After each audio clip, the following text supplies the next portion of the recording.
Tidak ada tetangga, tidak ada jembatan, tidak ada jalan kemanapun. Hanya sebuah pulau dengan air terjun bawah laut, tanah berwarna pelangi, dan burung yang lupa cara takut lalu lenyap selamanya. Inilah Mauritius. Mengapa surga aneh ini ada? Temukan sekarang bersama Jelajahi Dunia. The Dodo, burung yang lupa takut dan membayar harganya. Jauh sebelum manusia menginjakan kaki di Mauritius, seekor burung aneh hidup damai di hutan lebat pulau itu. Inilah dodo, makhluk yang kemudian menjadi ikon kepunahan global dan simbol nasional yang kuat bagi orang Mauritius saat ini. Dodo adalah burung besar tak bisa terbang, tingginya hingga 1 meter, dengan tubuh gemuk, sayap pendek, dan paruh besar melengkung. Ia tidak memiliki predator alami di pulau itu, sehingga tak pernah belajar takut pada makhluk lain. Gaya hidupnya sederhana, berjalan perlahan, memakan buah jatuh, dan bertelur langsung di tanah hutan. Namun, kerentanannya menjadi kehancurannya. Ketika pelaut Eropa tiba pada akhir abad ke-16, mereka membawa babi, tikus, dan anjing. Hewan-hewan ini menghancurkan sarang dan telur dodo. Ditambah dengan perburuan manusia dan perusakan habitat, populasi dodo cepat runtuh. Kurang dari 100 tahun sejak manusia tiba, dodo pun lenyap selamanya, dinyatakan punah pada akhir abad ke-17. Meski hilang tragis, dodo dirayakan di mana-mana di Mauritius saat ini. Ia muncul di uang kertas, logo pemerintah, museum, souvenir, bahkan papan nama restoran, sebagai pengingat rapuhnya ekosistem pulau ini. Dodo bukan sekadar peninggalan sedih masa lalu. Ia adalah simbol hidup perlawanan, harapan, dan urgensi untuk menjaga keanekaragaman hayati unik Mauritius sebelum semuanya lenyap selamanya. Festival. Saat semua kepercayaan menjadi perayaan nasional. Mauritius adalah tanah di mana keragaman budaya langsung tercermin dalam kalender yang kaya dan berwarna-warni. Festivalnya mencerminkan asal-usul penduduknya yang beragam, menjadikan pulau ini perayaan tanpa henti sepanjang tahun. Salah satu yang terbesar adalah Maha Shivaratri, festival Hindu untuk Dewa Shiva. Selama periode sakral ini, ribuan peziarah berjalan bermil-mil membawa kanwar struktur bambu berhias menuju Grand Basin, Danau Kawah Suci. Suasananya dipenuhi nyanyian, bunga, dupa, dan doa damai di bawah hutan berkabut sekitar danau. Festival lain adalah Chavadi, dirayakan komunitas Tamil. Ini melibatkan puasa berhari-hari, musik, tarian, dan terkadang aksi devosi ekstrem seperti menindik tubuh atau berjalan di atas bara api. Ritual ini dilakukan dengan iman mendalam, menarik peserta maupun pengamat. Saat Idul Fitri tiba, menandai akhir Ramadan, keluarga Muslim berkumpul di masjid, mengunjungi kerabat, saling memberi hadiah, dan menyiapkan manisan lezat seperti sefian. Tahun baru Imlek memenuhi lingkungan dengan tarian singa, kembang api, lampion merah, dan hidangan tradisional, mencerminkan warisan Tionghoa pulau itu.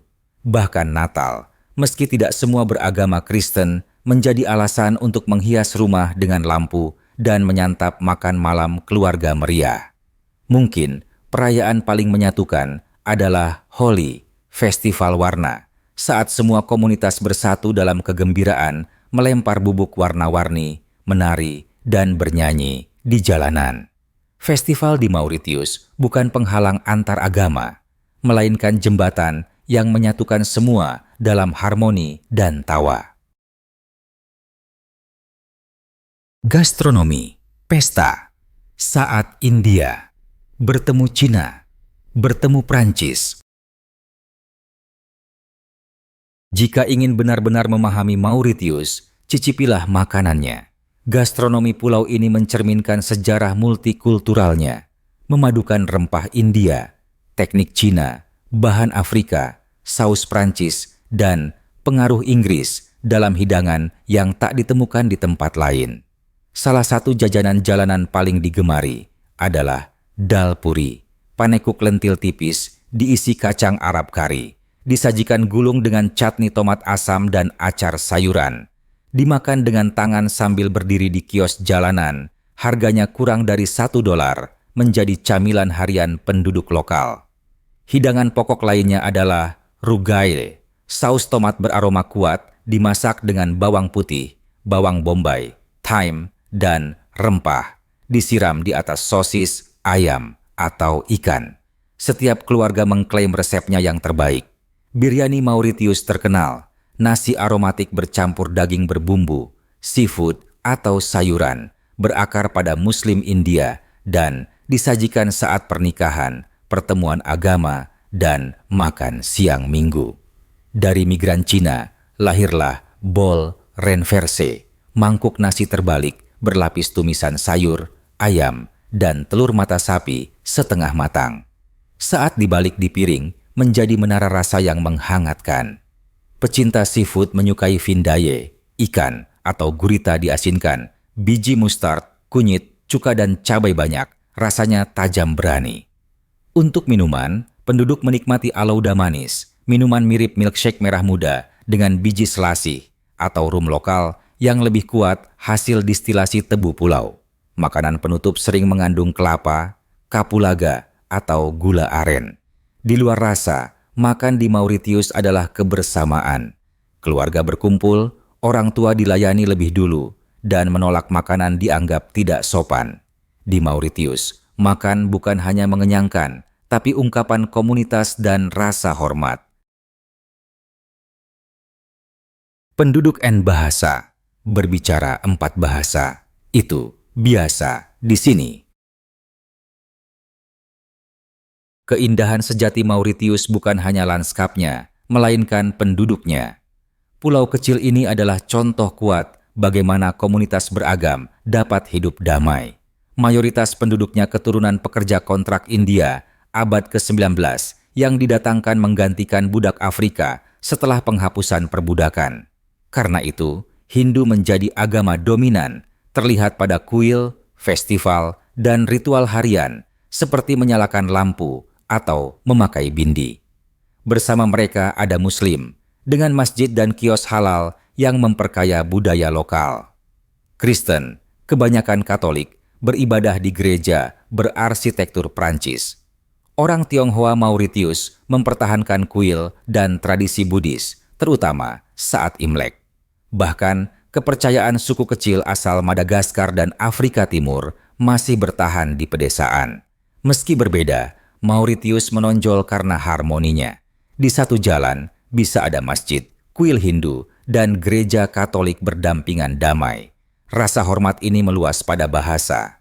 Meski Inggris bahasa resmi pemerintah, percakapan sehari-hari umumnya dalam Kreol Mauritius, campuran Prancis dengan kata Afrika, India, dan Inggris.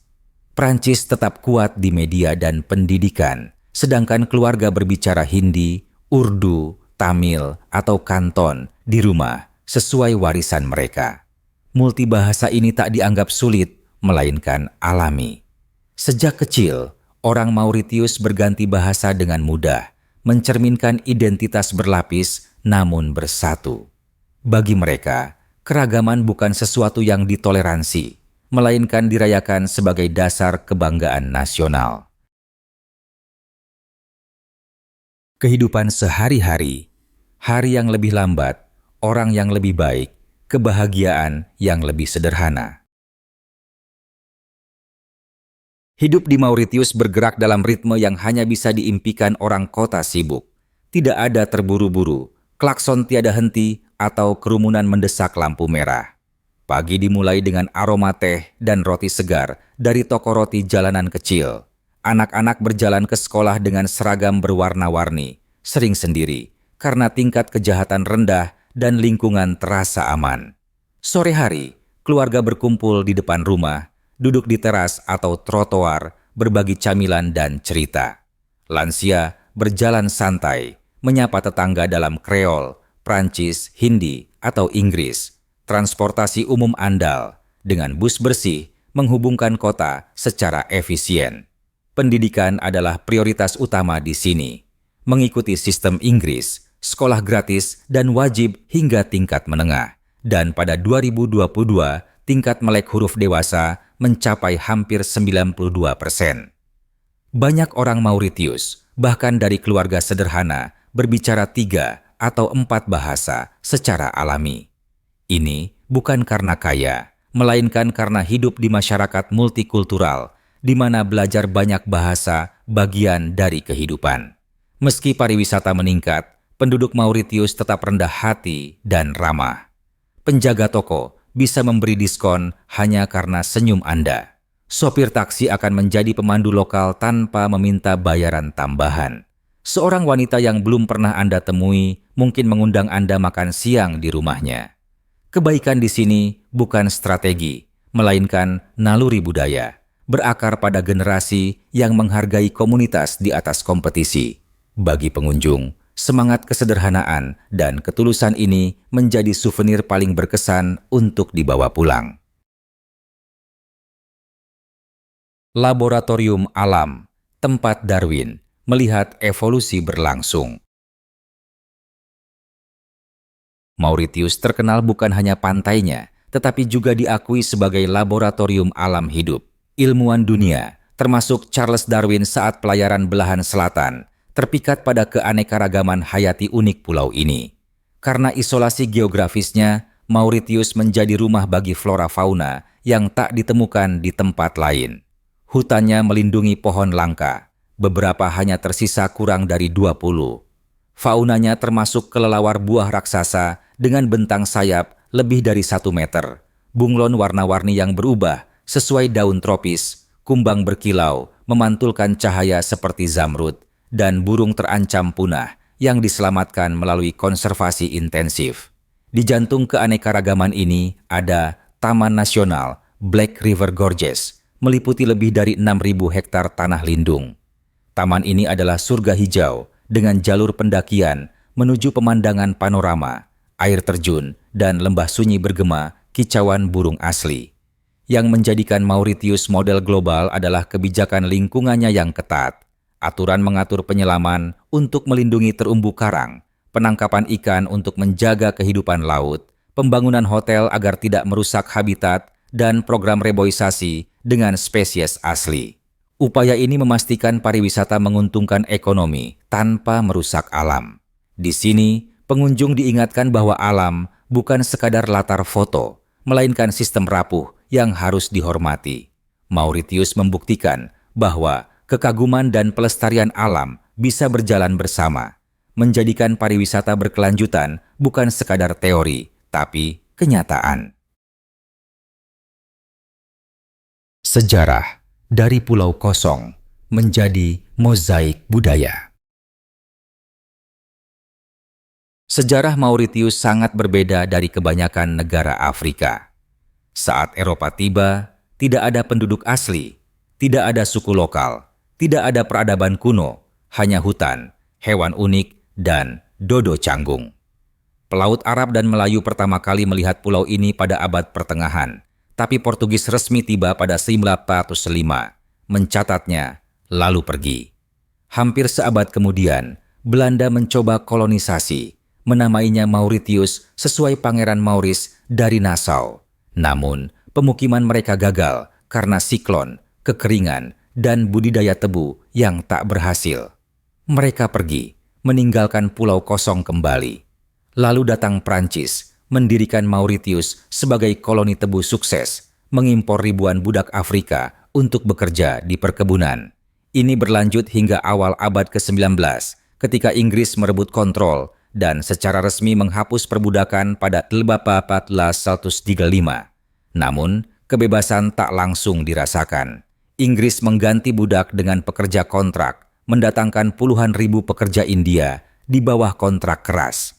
Meski menghadapi tantangan, banyak yang menetap, menikah, dan membangun kuil, toko, serta keluarga. Kini, keturunan mereka menjadi sekitar 2/3 populasi Mauritius, membentuk budaya, agama, dan makanannya. Mauritius tak pernah punya penduduk asli. Identitasnya dibangun dari nol, dibentuk sejarah berlapis Afrika, India, Eropa, dan Asia. Perpaduan ini menciptakan bangsa yang tak didefinisikan satu asal, melainkan adaptasi, ketahanan, dan keindahan peleburan budaya. Geografi: pulau tanpa tetangga, tanpa jembatan, hanya surga. Mauritius adalah negara kepulauan unik, mengapung sendiri di Samudra Hindia. Ia terdiri dari sekitar 60 pulau dan pulau kecil, meski 4 pulau utama menampung segalanya. Pulau utamanya, Mauritius, adalah tempat ibu kota, kota besar, sekolah, bisnis, dan kuil terkonsentrasi.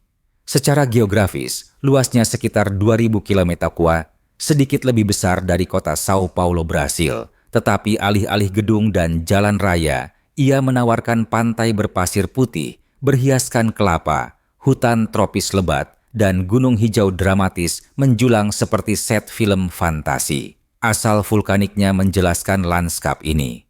Jutaan tahun lalu, letusan bawah laut membangun lapisan lava yang mendingin menjadi platform, membentuk gunung, tebing, lembah, dan sungai. Meski kecil, Mauritius memiliki mikroklimat beragam. Pesisir tetap hangat dan cerah sepanjang tahun, sedangkan pegunungan tengah bisa berkabut dan dingin dalam 20 menit berkendara. Tidak ada jembatan atau jalan menghubungkannya kemanapun. Tak ada negara tetangga terlihat di cakrawala. Isolasi ini, dikelilingi samudra tanpa akhir, menjadi daya tarik mistisnya.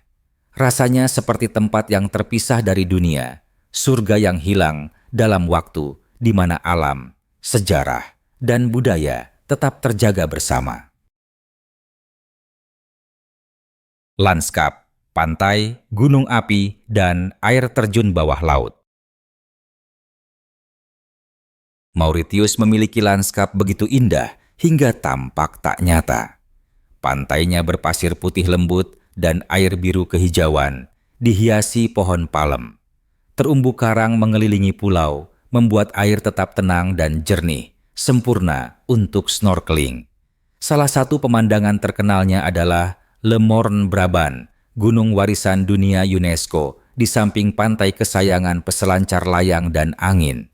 Dekat situ, ada ilusi optik air terjun bawah laut, di mana sedimen samudra meluncur di lereng laut, menciptakan kesan laut tersedot lubang raksasa.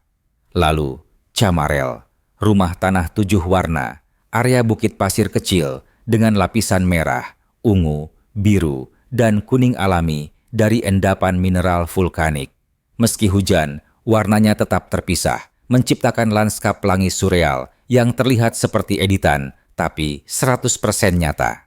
Di utara, pantai seperti Grand Bay, Trou Beach, dan Perebere memiliki air dangkal tenang dan pasir halus, populer bagi penduduk lokal dan turis. Pentingnya, semua pantai di Mauritius adalah milik umum menurut hukum. Bahkan, resor mewah tak bisa memilikinya, memastikan akses bagi semua. Di Mauritius, Anda bisa berkendara dari pantai sepi, melewati desa nelayan berwarna-warni, mendaki gunung, dan mencapai air terjun tersembunyi, semua dalam beberapa jam. Ini bukan sekadar destinasi indah, tapi bukti tempat bisa menyeimbangkan pariwisata, alam, dan komunitas, menciptakan lingkungan di mana semua merasa diterima dan terhubung dengan tanah. Terima kasih telah menjelajahi Mauritius bersamaku hari ini. Sungguh menakjubkan bagaimana pulau kecil bisa menyimpan begitu banyak cerita, dari pasir pelangi dan air terjun bawah laut hingga budaya yang hidup damai bersama. Aku penasaran, bagian mana dari Mauritius yang paling mempesona bagimu? Bisakah kamu membayangkan dirimu berjalan di pantainya atau menjelajahi hutannya yang tersembunyi? Bagikan pendapatmu di kolom komentar di bawah. Aku selalu senang membaca wawasanmu dan mengetahui apa yang membangkitkan rasa ingin tahumu.